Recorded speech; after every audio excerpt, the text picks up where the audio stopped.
अक्सर हम सभी ये सोचते हैं कि हम हर काम में सक्षम हैं, हमें तो सब कुछ आता है। लेकिन ऐसा नहीं है। कई काम ऐसे होते हैं जो दिखने में तो बहुत सरल होते हैं, लेकिन जब हम उन्हें करने पे उतरते हैं तो हमसे होते नहीं हैं। मैं भी उसी श्रेणी की प्राणी हूँ। आज मैंने अपने आप से चैलेंज लिया कि आज तो चकोर पराठे बना के ही रहूँगी।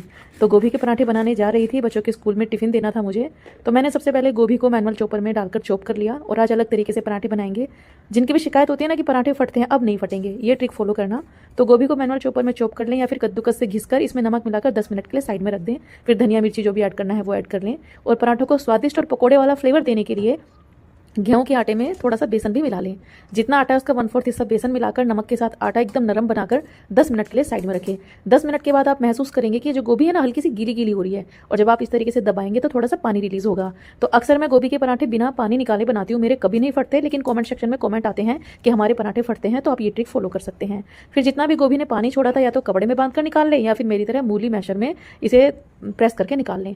फिर इसमें धनिया मिर्ची डाल दें। फिर रूटीन के मसाले, इसमें हल्दी छोड़कर सारे मसाले डालेंगे। आमचूर पाउडर, हींग, अजवाइन, जीरा, कलौंजी और गरम मसाला जरूर डालिएगा। साथ में बहुत बढ़िया फ्लेवर देने के लिए आप इसमें कसूरी मेथी भी ऐड करिए। और अब इस स्टेज पर नमक नहीं डालना है, नमक पहले मिला दिया था।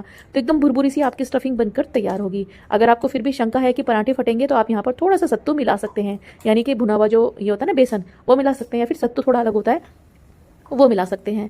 तो बस यहाँ पर हमारी स्टफिंग तैयार है, नरम सा आटा भी बनकर तैयार है। तो 2 तरीके का आटा बनाया मैंने, एक प्लेन और एक बेसन वाला।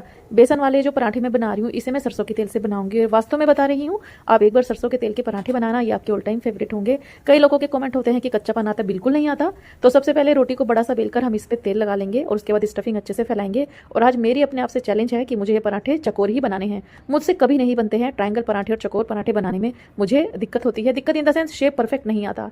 तो आज अपने आप को चैलेंज करते हुए खुशी खुशी मैंने चैलेंज एक्सेप्ट किया और पराठे बनाने लग गई चकोर वाले। तो पहला पराठा कुछ इस तरीके का बना। धीरे धीरे करते करते जब 3 से 4 पराठे मैंने बनाए तो वास्तव में पराठे चकोर बन रहे थे। 1-2 पराठा देखकर निराशा भी हुई। फिर मैंने सोचा नेहा कोई बात नहीं, गोल पराठे तो हमेशा बनाती है, चकोर पराठे बन जाएंगे। तो ये पराठे मैं प्योर लकड़ी घानी ब्रांड के मस्टर्ड ऑयल में सेक रही हूँ। मुझे बहुत अच्छा स्वाद लगता है सरसों के तेल का। आप चाहे तो घी, तेल, बटर किसी में भी सेक सकते हैं। तो पराठों को मध्यम आंच पर सेकिएगा। ये पराठे बहुत शानदार बनते हैं। अब कई तरीके के गोभी के पराठे आपने खाए होंगे। कुछ लोग गोभी की सब्जी बनाकर पराठे बनाते हैं, कुछ लोग पूरे डो में गोभी को मिला देते हैं। और ये देखिए दूसरे पराठे की शेप। संतुष्ट तो नहीं थी मैं, पर लगी हुई थी कि हिम्मत मत हार, लगी रहे, चौथा या 5वां पराठा परफेक्ट निकलेगा। और हुआ भी ऐसा ही। इसलिए किसी ने सही कहा है कि हिम्मत हारनी नहीं चाहिए और किसी भी काम को छोटा नहीं समझना चाहिए और कोई भी काम हल्के में नहीं लेना चाहिए। जब तक आप करोगे नहीं काम तो डिफिकल्ट लगेगा ही, और जब आप करना शुरू कर देंगे तो आपको लगेगा अरे बस इतना ही आसान था, ये तो आराम से हो गया। इसलिए कीप डूइंग, कीप प्रैक्टिसिंग। ठीक है जी। तो हमेशा कोशिश करने में जो रिजल्ट्स हैं वो अच्छे आते हैं। ये 3rd पराठा देखिए कैसी शेप है इसकी। तो बच्चे मेरे पास ही खड़े हुए थे और बच्चे भी हंस रहे थे कि मम्मा आज तो चकोर पराठे बना के ही रहेगी। मैंने कहा बिल्कुल बना के रहेंगे। एक दिन ऐसा ही चैलेंज मैंने ट्रायंगल पराठे से भी लिया था। मेरे बच्चों को गोल पराठों के अलावा ये ट्रायंगल शेप और जो स्क्वायर शेप के पराठे जमते ही नहीं हैं। मेरे बच्चे शेप देखकर पराठा साइड कर देते हैं कि मम्मा ये तो स्क्वायर है, हम नहीं खाएंगे। तो उन्हें गोल पराठा ही पसंद है। लेकिन आज मेरी जिद थी कि नहीं, आज पराठे बनेंगे तो चकोर ही बनेंगे, और पराठे फुले फुले भी बन रहे थे। तो इस तरीके से गोभी के पराठे आप बनाइएगा, थोड़ा सा बेसन ऐड करके। और ये देखिए मैं संतुष्ट हुई थी अपने इस पराठे के साथ।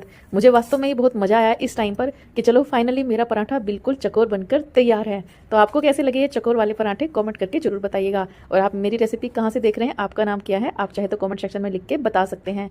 तो थोड़ी सी दिक्कत तो मुझे हुई। मुझे ऐसा लग रहा था कि कितना समय मेरा वेस्ट हो गया है ये चकोर पराठे बनाने में। गोल पराठे बनाने में तो समय बिल्कुल नहीं लगता। और अब यहाँ पर फाइनल परिणाम आप देखिए। और अब मुझे बताइए कि क्या मैं इस परीक्षा में पास हुई? तो मेरे हिसाब से तो हाँ ठीक है, 10 में से 8 नंबर तो मुझे मिल ही सकते हैं इन पराठों के लिए। लेकिन जहाँ बात आती है टेस्ट की, वहाँ इनका स्वाद इतना शानदार था कि आप 100 में से 100 नंबर इन्हें देंगे। तो बहुत ही बेहतरीन पराठे बने हैं। और आज मैंने पैक कर रही हूँ ऑडी के यूनी रैप्स में, क्योंकि इसमें रहता है खाना लंबे समय तक एकदम फ्रेश। तो कई बार आप लोग कमेंट करके पूछते हैं कि आप बच्चों को टिफिन किस पेपर में रैप करके देते हो, तो मैं इस पेपर में रैप करके देती हूँ।